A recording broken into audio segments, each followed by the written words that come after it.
మీకు ఈ వీడియో నచ్చినట్లయితే లైక్ చేయండి, మా ఛానల్ని సబ్స్క్రైబ్ చేసుకోండి. ఫోన్ చేసి సుమతి అత్తమ్మ అంటున్నారు. డబ్బులు కూడా తీసుకుని టీచర్ని రమ్మని చెప్తున్నారు, బెదిరిస్తున్నారు.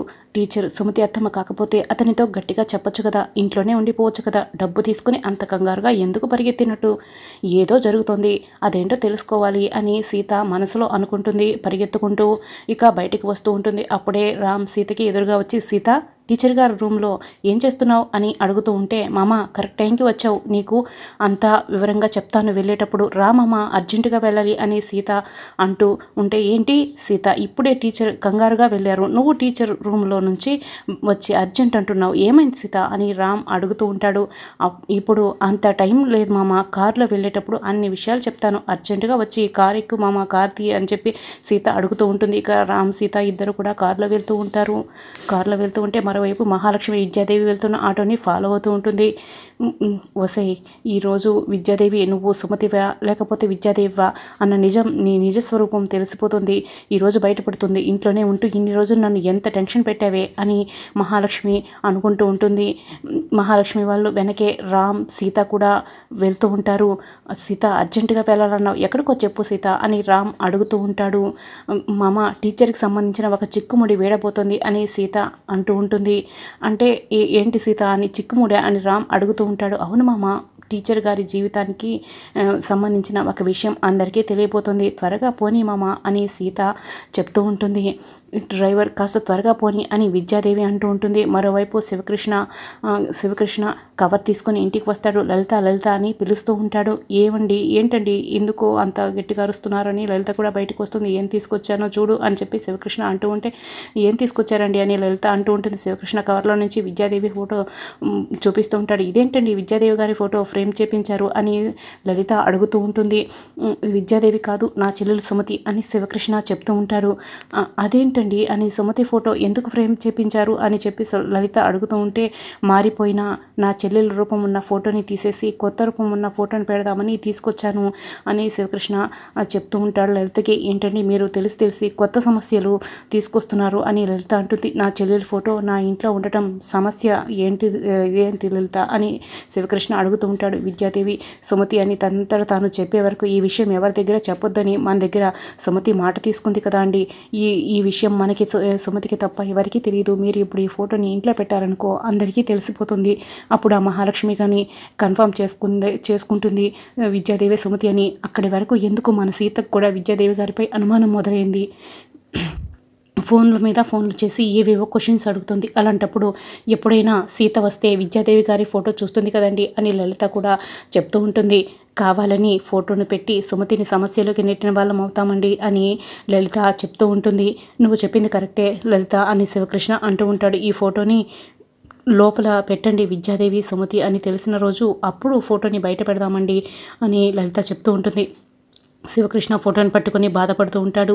ఏంటండి బాధపడుతున్నారని లలిత అడుగుతూ ఉంటుంది. ఏం లేదు, నా చెల్లెల్ని అల్లారు ముద్దుగా పెంచుకున్నాను, తండ్రి లేని లోటు తెలియకుండా పెద్దదాన్ని చేశాను, అలాంటిది ఇప్పుడు నా చెల్లెలు ఇన్ని సమస్యలు పడుతుందని తెలిసి నేనేం చేయలేకపోతున్నాను లలిత, నా చెల్లెలు తన భర్త కుటుంబంతో ఎప్పుడు సంతోషంగా ఉంటుంది అని ఎదురు చూస్తున్నానని చెప్పి శివకృష్ణ అంటూ ఉంటాడు. ఏ సమస్య అయినా ఎక్కువ రోజులు ఉండదని మీరే చెప్తుంటారు కదండి, అలాంటప్పుడు మీరు అలా బాధపడడం ఎందుకు అని చెప్పి లలిత అంటూ ఉంటుంది. తప్పకుండా సుమతికి మంచి రోజులు వస్తాయి, ఆ రోజు కోసం ఎదురు చూద్దాం, అలా కాదని మనం తొందరపడితే మహాలక్ష్మి చేతిలో మన సుమతి చనిపోతుందని చెప్పి లలిత అంటూ ఉంటుంది. ఇక విద్యాదేవి అతను చెప్పిన లొకేషన్కు వస్తూ ఉంటుంది. అటు ఇటు చూస్తూ ఉంటుంది. ఇక అక్కడ ఒక మనిషి కనిపిస్తూ ఉంటే, ఇతనే అనుకుంటాను నాకు ఫోన్ చేసిందని చెప్పి విద్యాదేవి దగ్గరకు వెళ్ళగానే, నమస్కారం సుమతి గారు అని చెప్పి అతను అంటూ ఉంటే, మీరెవరు, నేను మిమ్మల్ని ఎప్పుడు చూడలేదే అని చెప్పి విద్యాదేవి అంటూ ఉంటుంది. నేను సుమతినని మీకెలా తెలుసు అని చెప్పి విద్యాదేవి అడుగుతూ ఉంటే, నాకు తెలియదు అని చెప్పి అతను అంటూ ఉంటాడు. మరెవరికి తెలుసు అని చెప్పి విద్యాదేవి అడుగుతూ ఉంటే, అప్పుడు మహాలక్ష్మి కారు దిగి విద్యాదేవి దగ్గరకు వస్తూ ఉంటుంది. ఏంటి విద్యాదేవి గారు, అర్జెంట్ పని ఉందని చెప్పి కంగారుగా బయలుదేరి వచ్చారు, ఇతని దగ్గరకు వచ్చారు ఏంటి, ఇతను ఎవరు, మీకు బంధువా, మీ కొడుకా, ఇంకెవరు అని చెప్పి మహాలక్ష్మి అడుగుతూ ఉంటుంది. నిజం చెప్పండి మహాలక్ష్మి గారు, నా వెనకే మీరు ఎందుకు వచ్చారు అని చెప్పి విద్యాదేవి అంటూ ఉంటే, మీకు ఫోన్ కాల్ వచ్చిందని, ఆ ఫోన్ కాల్తో మీరు సుమతినని 2 లక్షలు తీసుకుని రమ్మని, తీసుకుని రాకపోతే గనక ఆధారాలతో సహా ఇంటికి వచ్చి నిరూపిస్తానని బెదిరించారంట అని చెప్పి మహాలక్ష్మి అంటూ ఉంటే అప్పుడు రామ్ సీత ఇద్దరు కూడా అదే ప్లేస్కి వస్తారు. సీత టీచర్ గారు ఏంటి అక్కడున్నారు అని, పిన్ని కూడా వచ్చిందని రామ్ అంటూ ఉంటే, ఏం మామ నాకేం తెలీదు, అక్కడ ఏం జరుగుతుందో విందాం అని చెప్పి సీత అంటూ ఉంటుంది. మీరు కంగారు, మీ తొందరపాటు, మీ భయము, మీ బ్యాగ్లో డబ్బులు చూస్తుంటే మీరే సుమతి అని నాకు కూడా అనుమానంగా ఉంది. మీరే సుమతి కదా అని చెప్పి విద్యాదేవిని మహాలక్ష్మి అడుగుతూ ఉంటుంది. మీకు ఎందుకు అలా అనిపిస్తుంది, నేను సుమతిని కాదు అని చెప్పి విద్యాదేవి అంటూ ఉంటే, అబద్ధం చెప్పొద్దు, మీరే సుమతి అని మహాలక్ష్మి అంటూ ఉంటుంది. నిజం చెప్పండి అని చెప్పి మహాలక్ష్మి అడుగుతూ ఉంటే, నేను చెప్తాను అని చెప్పి వెనక నుంచి ఒక మనిషి అంటూ ఉంటే, మహాలక్ష్మి వెనక్కి తిరిగి చూసేసరికి ఎదురుగా జనార్దన్ ఉంటాడు. నువ్వేంటి జన ఇక్కడుండవు అని చెప్పి మహాలక్ష్మి అడుగుతూ ఉంటే, సీత డాడీ కూడా అక్కడే వచ్చారు అని చెప్పి రామ్ అంటూ ఉంటే, పదమామ ఏం జరుగుతుందో మనం కూడా దగ్గరికి వెళ్ళి తెలుసుకుందాం అని చెప్పి సీత అంటూ ఉంటుంది. జనార్దన్ వెనకే రామ్ సీత కూడా వస్తారు. రామ్ సీత మీరు ఇక్కడేంటి అని చెప్పి మహాలక్ష్మి అడుగుతూ ఉంటే, టీచర్ గారు కంగారుగా బయలుదేరారు, టీచర్ వెనకే మీరు వచ్చారు, అసలు ఏం జరుగుతుందో అని మిమ్మల్ని ఫాలో అయ్యాం పిన్ని అని చెప్పి రామ్ అంటాడు. మీరు ఎందుకు వచ్చారో మేము కూడా అందుకే వచ్చాంలే కానీ అసలు ఏం జరుగుతుంది అత్తయ్య ఇక్కడ అని చెప్పి సీత అంటూ ఉంటే, నేను చెప్తాను అని చెప్పి జనార్దన్ అంటాడు. ఇందాక విద్యాదేవి గారు మన ఆఫీస్కి వచ్చారు, ఎవరో ఆవిడికి ఫోన్ చేసి నువ్వే సుమతివని 2 లక్షలు ఇస్తావా లేకపోతే ఆధారాలతో సహా ఇంటికి రమ్మంటారా అని బెదిరిస్తున్నారంట. ఆ విషయం విద్యాదేవి గారు నాకు చెప్పారు. విద్యాదేవి గారిని బెదిరిస్తుంది ఎవరా అని చెప్పి తెలుసుకోవడం కోసమే నేను వచ్చానని చెప్పి జనార్దన్ అంటూ ఉంటాడు. అసలు వీడెవడు టీచర్ గారికి ఫోన్ చేసి సుమతి అత్తమ్మ అంటాం ఏంటి అని చెప్పి సీత అంటూ ఉంటే, ఇదొక రకమైన బ్లాక్మెయిల్ సీత, డబ్బుల కోసం ఇలానే ఫోన్ చేసి బ్లాక్మెయిల్ చేస్తూ ఉంటారు అని చెప్పి జనార్దన్ అంటూ ఉంటే, అయితే నాకే ఫోన్ చేసి సుమతి గారి పేరు చెప్పడం ఏంటి అని చెప్పి విద్యాదేవి అంటూ ఉంటే, అవును మామ సుమతి అత్తమ్మ పేరు చెప్పడం ఏంటి, అసలు మన ఇంట్లో జరుగుతున్న విషయాలన్నీ వీడికి ఎలా తెలిసాయి అని చెప్పి సీత అంటూ ఉంటే, అవును మన ఇంట్లో ఎవరో ఒకరు చెప్తేనే కదా వాడికి మన ఇంట్లో జరిగే విషయాలు తెలిసేది అని చెప్పి విద్యాదేవి అంటూ ఉంటుంది. మామ వాడికి మన విషయాలు ఎలా తెలిసాయో 4 తగిలిస్తే నిజం తెలుసుకోవచ్చు అని చెప్పి సీత చెప్పడంతో ఇక రామ్ కోపంగా రౌడీ దగ్గరికి వెళ్ళి షర్ట్ పట్టుకుని, ఎవర్రా నువ్వు టీచర్ గారిని బ్లాక్మెయిల్ చేసి 2 లక్షలు ఎందుకు కొట్టేద్దాం అనుకున్నావు, మా ఇంటి విషయాలు నీకెలా తెలుసు అని చెప్పి రామ్ కొడుతూ ఉంటాడు. ఇక వాడు ఎక్కడ నిజం చెప్పేస్తాడు అని మహాలక్ష్మి రామ్ దగ్గరికి వెళ్ళి, రామ్ ఆగు, ఏదో రాంగ్ నెంబర్కి ఫోన్ చేసి ఉంటాడు అని చెప్పి మహాలక్ష్మి అంటూ ఉంటే, రాంగ్ నెంబర్కి చేస్తే నాకు చేయడం ఏంటండి, సుమతి గారు అన్ని నన్ను అడగటం ఏంటండి అని చెప్పి విద్యాదేవి అంటూ ఉంటే, అవును సుమతి అత్తమ్మ పేరు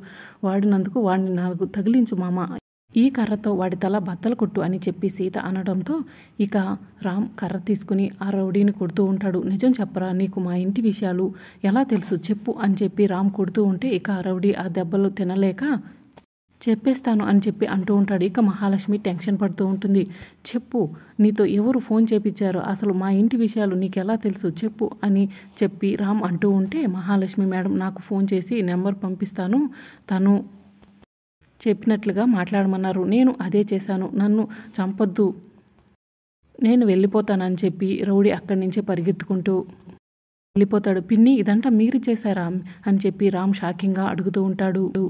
మహా వాడు చెప్పింది నిజమేనా, ఇదంతా నీ పనా అని చెప్పి జనార్దన్ అంటూ ఉంటే, సుమతి ఎక్కడుందో తెలుసుకుందామని అలా చేశానని మహాలక్ష్మి తడబడుతూ ఉంటే, నీకు ఎన్నిసార్లు చెప్పాను బుద్ధి రాదా, ఆవిడ విద్యాదేవి అని చెప్తున్నారు కదా అని విద్యాదేవి గారి సుమతి అని ఎందుకు ఇబ్బంది పెడుతున్నావు అని చెప్పి జనార్దన్ అంటూ ఉంటే, అవును పిన్ని తను మా అమ్మ కాదు, మా అమ్మ గురించి మేము వెతుక్కుంటాం, టీచర్ గారు పదే మా అమ్మ అని చెప్పి ఇబ్బంది పెట్టకండి అని చెప్పి రామ్ అక్కడి నుంచి వెళ్ళిపోతాడు. మహా నీకు ఇదే ఫైనల్ అని వార్నింగ్ ఇచ్చి ఇంకొకసారి ఇలాంటివి రిపీట్ చేయకు అని చెప్పి జనార్దన్ నడి రోడ్డు మీద నిలబెట్టి మహాలక్ష్మికి వార్నింగ్ ఇస్తాడు. చా అని చెప్పి మహాలక్ష్మి అక్కడే ఉండి ఇరిటేట్ అవుతూ ఉంటుంది. మరోవైపు రామ్ ఒంటరిగా కూర్చుని ఆలోచిస్తూ ఉంటే సీత పాలు తీసుకుని రామ్ రూమ్కి వెళ్తుంది. మామ పాలు ఇవ్వగో అని చెప్పి సీత ఇస్తూ ఉంటే ఇక రామ్ తాగకుండా అలానే ఆలోచిస్తూ ఉంటాడు. మామ దేని గురించి ఆలోచిస్తున్నావు అని చెప్పి సీత అంటూ ఉంటే, నీ గురించి మా పిన్ని గురించి ఆలోచిస్తున్నా అని చెప్పి రామ్ అంటూ ఉంటే, ఎందుకు మామ నేను మీ పిన్ని ఈ మధ్యలో గొడవ పడేది లేదు కదా అని చెప్పి సీత అంటూ ఉంటే,